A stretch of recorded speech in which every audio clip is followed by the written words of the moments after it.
Buen día, agradezco la invitación a participar en este caso clínico. Vamos a comentar los datos de nuestro paciente. Es un masculino de 59 años de edad, lateral manual diestra, divorciado, se dedicaba a la hojalatería del Estado de México e ingresó a nuestro servicio el día 29 de marzo del año 2014. De sus antecedentes heredofamiliares, cuenta por rama materna, con antecedente de madre y hermana fallecidas por enfermedad de Alzheimer, la cual la llevó al deterioro en el transcurso de un año. Por rama paterna, cáncer, su padre falleció por cáncer de pulmón y no tiene otro antecedente. Dentro de sus antecedentes personales patológicos, solamente cuenta con antecedente quirúrgico, el cual le realizó una apendicectomía a los 15 años de edad, así como plastía inguinal hace 3 años previos a su ingreso, y hiperplasia prostática benigna, la cual trata con tamsulosina. Su padecimiento actual lo realizamos en una línea de vida, el cual inició el 4 de febrero del año 2014, donde inició con la sintomatología manifestada por mareo, ansiedad generalizada, alucinaciones visuales y amnesia anterógrada, irritabilidad, agresividad y miedos inmotivados. Estos síntomas se mantuvieron durante todo el mes de febrero hasta los primeros días del mes de marzo, cuando presenta ideas delirantes e incoherencia, incapacidad para ir al baño, desorientación persistente y conductas inapropiadas, las cuales eran manifestadas porque realizaba cambios de los muebles en su hogar sin un propósito definido, además de desinhibición sexual, labilidad emocional e insomnio. Durante la segunda quincena de marzo, 5 días previos a que ingresara a nuestro servicio, presenta limitación para la movilidad, no logra ingerir alimentos, sobresaltos frecuentes, tanto en miembros superiores como inferiores, y durante todo este periodo de tiempo perdió 25 kilogramos de peso. El día 29 de marzo de 2014 ingresa a nuestro servicio, donde la exploración física general es normal, sus funciones cerebrales superiores están determinadas por un rasgo de 12 puntos, sin emitir lenguaje, no obedece órdenes, la capacidad de lenguaje, memoria, cálculo, abstracción, raciocinio, atención están muy limitadas, es difícil poder valorarlas por completo. El sistema motor presenta rigidez en las 4 extremidades, la fuerza muscular está conservada, 5 de 5 en forma generalizada, los reflejos de estiramiento muscular están exaltados en todas las áreas exploradas y se observan mioclonías segmentarias.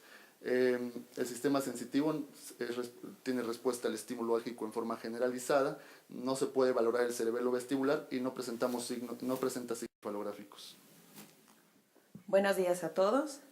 Este paciente, estando dentro del servicio de neurología, se le solicitó un estudio electroencefalográfico, el cual les voy a mostrar a continuación. Intervalo, y eso le confiere la característica de ser un patrón periódico de ondas trifásicas. Eso es un patrón muy característico de algunas encefalopatías metabólicas y propiamente de enfermedades como la enfermedad de Creutzfeldt-Jakob. Los lugares se ven bifásicas con una actividad lenta generalizada de predominio frontocentral, y bueno, esos son los hallazgos que consideramos. A continuación les van a dar los hallazgos radiológicos. El paciente contó con varios estudios de imagen.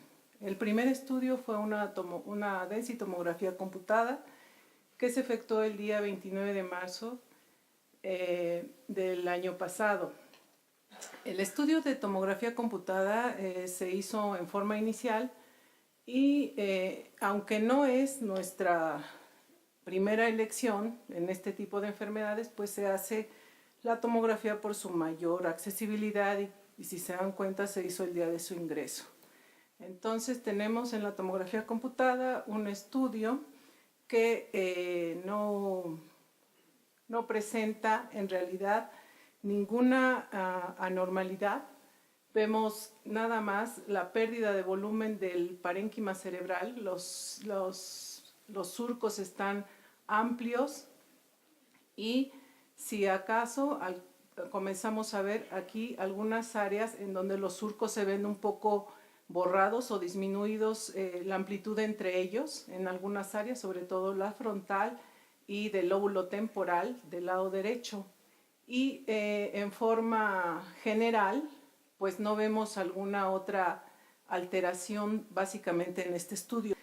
Y en la resonancia magnética, en esta secuencia T2, empezamos a ver ya algunas áreas en donde si ustedes si comparamos con la intensidad de señal que tienen los giros del hemisferio del lado izquierdo, vemos en el lado derecho aumento en la intensidad de señal cortical y subcortical en relación con lo mismo. Y este es un estudio simple y hacemos la difusión. La difusión es la secuencia que nos va a ayudar y que nos va a dar más información acerca de lo que está pasando con el paciente. Y entonces vemos que hay restricción en el movimiento de las moléculas del agua, como vimos en el núcleo caudado, en el putamen, en la ínsula del lado izquierdo, ínsula, y vean el aumento de intensidad de la corteza o de la sustancia gris. Esto es característico en estos pacientes que vemos en esta enfermedad.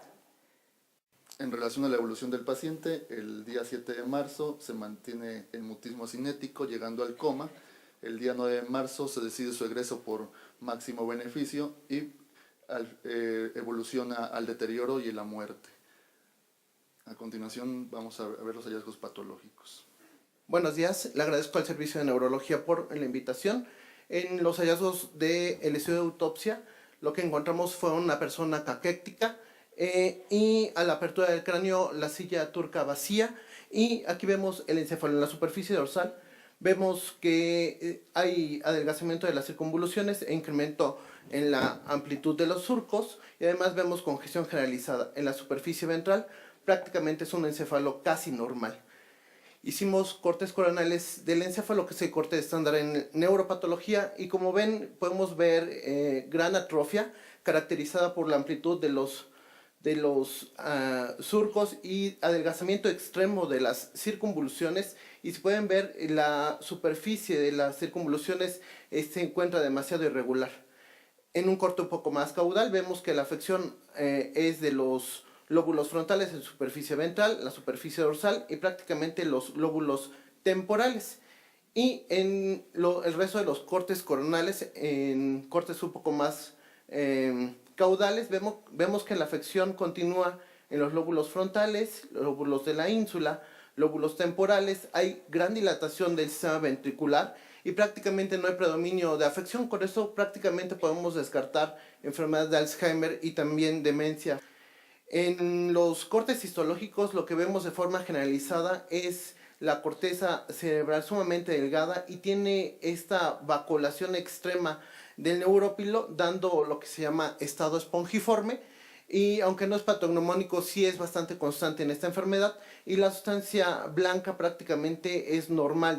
Esta es una fotografía de ese mismo día. Como ven, aumentamos las medidas universales de protección para hacer un estudio de autopsia. Es más, solamente participamos los dos adscritos de neuropatología, que es la doctora Laura Chávez y un servidor, y siempre el señor Rosendo Chávez nos ayuda en este tipo de casos infecciosos de muy buena manera, y aquí está don Rosendo preparado para los estudios. A continuación la doctora Laura Chávez les va a dar algunos puntos importantes.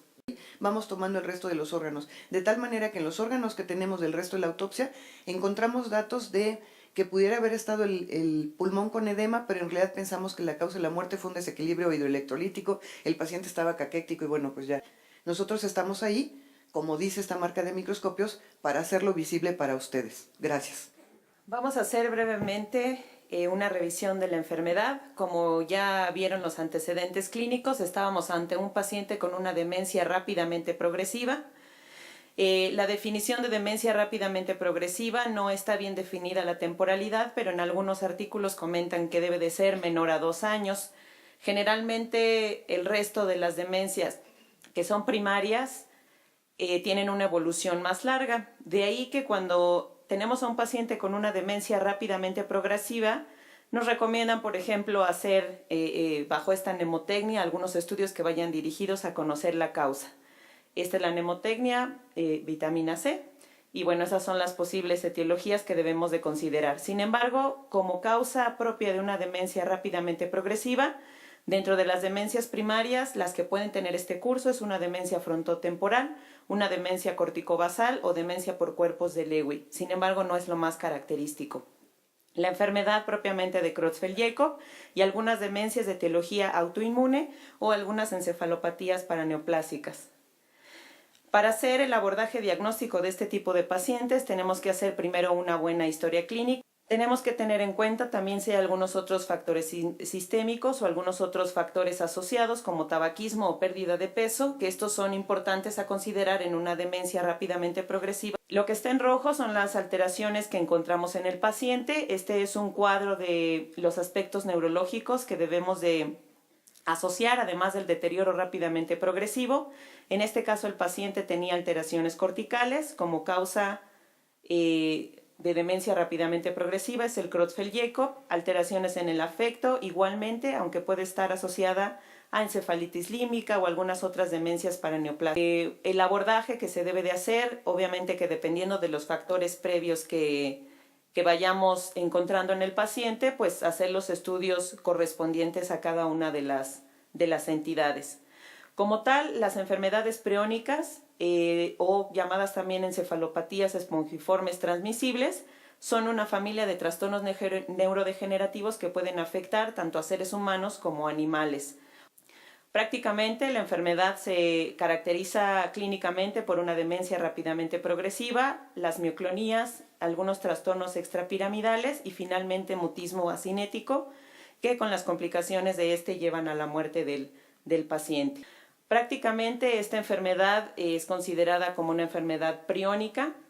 El prión como tal es una molécula única de partículas, la cual no tiene ácidos, no tiene ácido nucleico. Finalmente es una partícula que generalmente está en una forma normal en el sistema nervioso conocida como la forma PRPC. La C es de celular porque está en muchas neuronas. En muchas células del cuerpo. Este tipo de proteína es una proteína normal, que es una proteína ligada a la membrana,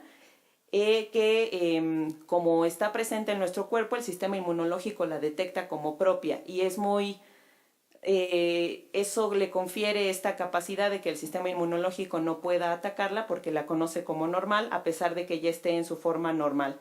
La forma normal de la proteína priónica o ya conocida como prión es el PRPSC, SC referente a Scrappy, a la enfermedad de Creutzfeldt-Jakob variante que se presentó en Inglaterra.